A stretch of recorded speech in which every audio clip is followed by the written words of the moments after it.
我是能家子弟了，小时候在家也没什么读书了。那是预计时代，在东北啊，窃据14年100人呢，读的书也有1本书。后来这个34年我12岁读书吧，读了5年。后来抗战胜利以后啊，这共产党那时候在大陆就是社会不安定。胜利以后的苏联呢，就是代表国民党接收东北，在大陆很烂。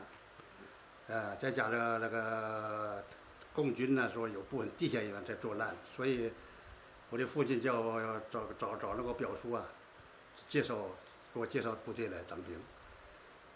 在沈阳成新街啊住了一段时间，到北京机场，那时候四平啊、长春呢就紧张了，我们就守护那个机场啊，那是 P-51战斗机。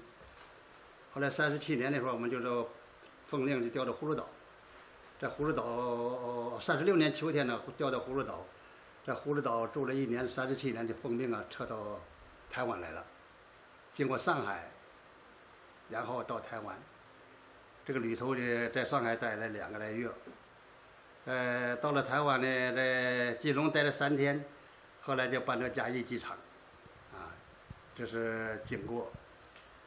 另外在军中的话，就是说我来下是兵嘛，当了1年兵，后来就是这个也升得很快啊，下士、中士啊，这个2年多钟就给我升了上士。这个42年呢，我在台南那时候就当班长了，上士班长。那是40块啊，一个月薪呢，我们1个月，黄金60块，我2个月打1000金子存起来。看电影就是为劳票，偶尔出去一次，不是天天，不是每个礼拜都出去。说那时候军营很苦啊，现在军营多享福啊，睡地下。在北京机场的时候，这个机场外围，在这个守护机场啊，睡那地下，泥土垫高一点，铺点稻草。睡了1宿，这个毯子什么都是湿的，搭个帐篷下雨啊，好苦哦。现在当兵都是睡床啊，舒服的很，还不知足呢。我讲实在话，44年、45年呢，就是上面有命令啊，就是说大陆跟政府来这些老士官，可以报考专科班，我们就报了名了，受训6个月，出来就待命。46年呢。46年发布命令，我在冈山技校旁边，在6月份吧7月份就调到金门区。46年，金门区以后，就是后来在连上待1个礼拜呀，就调到那个军防部防炮指挥中心 IOC， 任那个作战官，待了半年。后来我就回到连上了，回到连上就在那个住一个枪的阵地上。到了823炮战呢，上午啊，大陆就所有的炮都摆在海边了，小炮、大炮呢就在后边，都摆满了。那是胡琏当司令，军防司令。摆满了以后啊，这个观测人员就讲了，说是司令啊，大陆围头啊、厦门呐、白石啊、周围啊，都把金门呐这个所有的炮都对着金门了。我们这个可能是要对我们金门有什么行动了。那时候我也听人家讲了，说胡琏说：“哎呀，没关系，他们演习了，没事了。”就说到了下午5点多钟，我还带着弟兄捡石头修阵地呢。到了6点多钟就开始炮战了，哇，像下雨似的。这讲感就是比这根本是遍地都是炮弹了。哎呀，讲起来那时候是很可怜呐。打了2个多小时，才打了10多万发。你算算，那金门不整个都遍地都是炮弹的坑了。我在那个阵地旁边，那个枪阵地啊，那旁边152的大陆152那个加农炮，打在我阵地旁边，1公尺多的深的洞，船部主任来视察，掉在洞里头爬不出来，还有我们把他拉上来的。所以这个战争是残忍的了。我们讲起来，我们在金门呢，所以那点炮战呢还不错。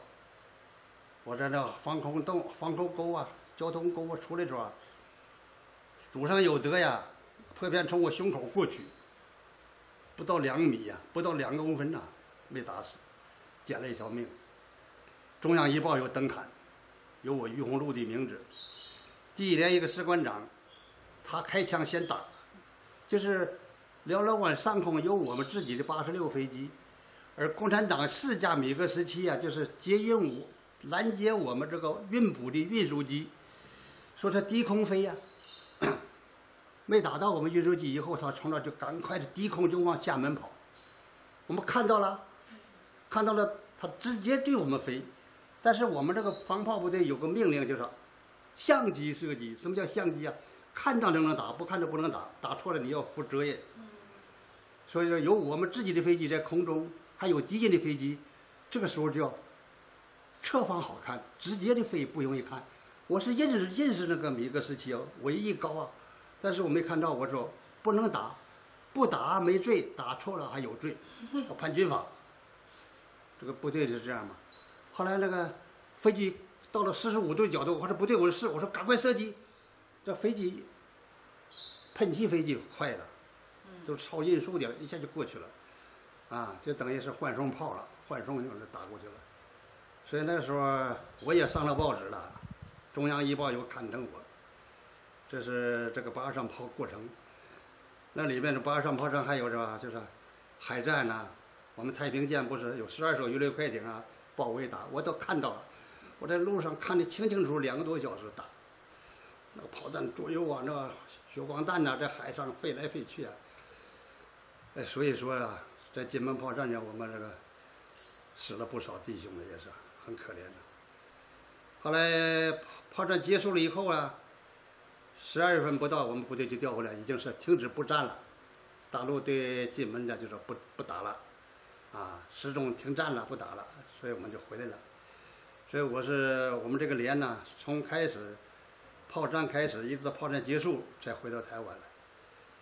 近邻国防部8月20号要想在台北举办这个金门炮战55周年纪念，还有悼念这个阵亡的战士，我心里就有一个感想啊。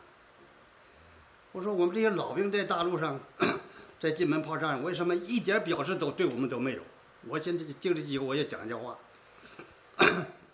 所有这个义务役在金门炮战有参加的，连副主席、连战副总统建议立法院每人发他们一个荣誉证，他们都有啊。我老兵什么都没有啊，很可怜的。国防部关注我们没有？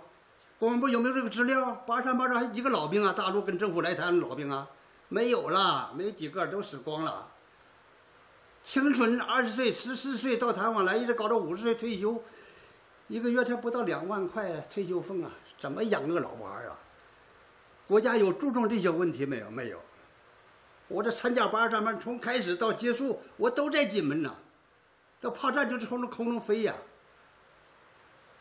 那个枪的，那士官507枪从阵地里这个炮弹给射出阵地外边去了，要不要死人呐？政府高官啊，谁管你底下这些苦啊？没人知道。好在还不错啊，国家每个月还给我们点退休俸来吃啊，不然我们就当游民去了，还讨老婆养孩啊？没有。说我的身体，讲我个人的身体来讲的话，为什么今天我都86岁了，身体还是可以这样的不错。一方面托付祖先做好事，我自己呢没有做坏事，所以这个内脏方面没什么毛病，就是心率有点不整，这个药控制还没事儿。现在也不吃了，这药医生也不给我开了，就是高血压高一点，就这么啊，牙齿都很好，耳朵也很好，眼睛白内障现在就说还是不错，开了2个都开刀了。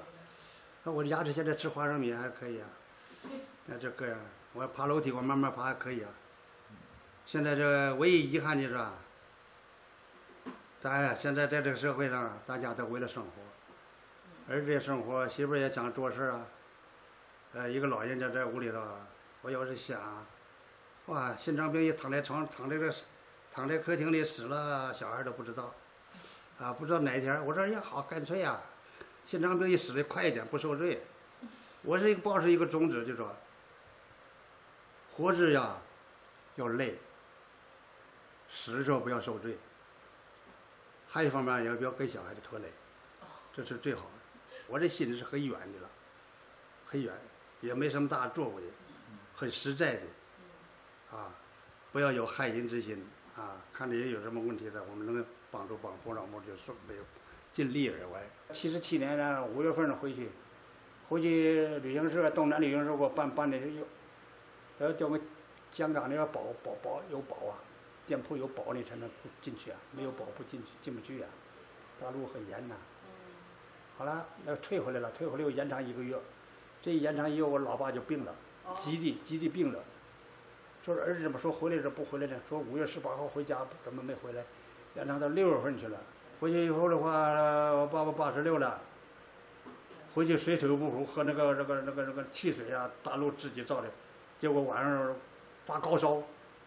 冷发高烧，乡公所里派了医生来打点滴给我，爸爸就在旁边睡1宿都不睡觉。那个，爸爸一走的话，他就是看着，跟爸爸相处17天，到了鞍山妹妹家，从那我就走了。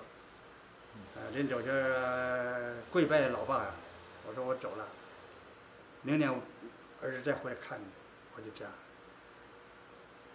我回来的时候，这个留了4000人民币啊，我也没钱呐，那时候我也没钱。